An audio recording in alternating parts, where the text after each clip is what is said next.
ప్రకాశించడం దేవుని చిత్తము కాదు. కానీ ఈ లోకములో ఉన్నటువంటి సాతాను మనల్ని అనేక రకాలుగా లోకములోనికి లాక్కున్నాడు. ఇదిగో నా మహిమని విడిచిపోలేము, ఇదిగోలేమో తేజరిలో నీకు వెలుగు వచ్చి ఉన్నదాన్ని దేవుడు సెలవిస్తూ ఉంటున్నాడు. ఈ వెలుగులో, ఈ ప్రత్యక్షతలో నువ్వు ఉన్నట్లయితే, ఈ వెలుగులో నీ జీవితం ఉన్నట్లయితే ఆ యొక్క ప్రకాశమైనటువంటి వెలుగులోనికి నువ్వు చేరుతామని ప్రభు పేరంగా చేస్తూ ఉంటున్నాడు. నీ కన్నీళ్ళలో దేవుడు తెలుస్తున్నాడు.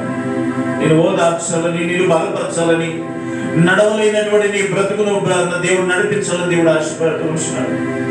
ఏమి లేకపోయినా ఆయన నీకున్నాడు కదా, సరిపోదా? ఎందుకంటే లోకములు అంతా కూడా శ్వాసితము, ఇందులో కనిపించి అంతలో మాయమైపోయింది.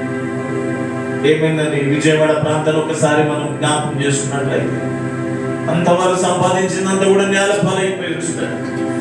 దీన్ని బట్టి మనం జ్ఞాపకం ఉంచుకోవాల్సింది ఏంటంటే మనిషి యొక్క జీవితం అశ్వాసితం ఈ భూమి మీద. నువ్వు కలిగి ఉన్నదంతా కూడా ఒక రోజు విడిచిపెట్టి పోవచ్చినటువంటి జీవితాన్ని బట్టి అతిశయపడకు, నీ బలమును బట్టి అతిశయపడకు. ఎందుకంటే కాలగతులు మన చేతుల్లో లేవు, అవి దేవుని చేతుల్లో వచ్చినాయి. ఎలా ఈ భూమికి వచ్చినావు, మరలా ఈ భూమిని విడిచిపెట్టాలని ఒక రోజు గుర్తించుకో. ఈ భూమి ఉన్నది ఎకరాలు ఎకరాలు ఉండొచ్చు, లక్షల కోట్లు నీ దగ్గర ఉండొచ్చు, బుద్ధి బలం ఉండొచ్చు, జ్ఞాన బలం ఉండొచ్చు. అవన్నీ కూడా ఒక రోజు నీ ప్రాణం ఉన్నంత వరకే ఉంటాయి. నీ ప్రాణం విడిచిపెట్టిన వాళ్ళు ఎక్కడ పోతుందో తెలియదు. గాలి ఎక్కడి నుంచి వీచినో అది మరలా ఎక్కడికి చేరునో తెలియదని లేఖనాలు సెలవిస్తూ ఉంటున్నాయి. ఇంకా అజ్ఞానమైనటువంటి బ్రతుకులు బ్రతుకుతూ నీ జీవితాన్ని పాడు చేసుకుంటున్నావేమో, నీ బ్రతుకును పాడు చేసుకుంటున్నావేమో.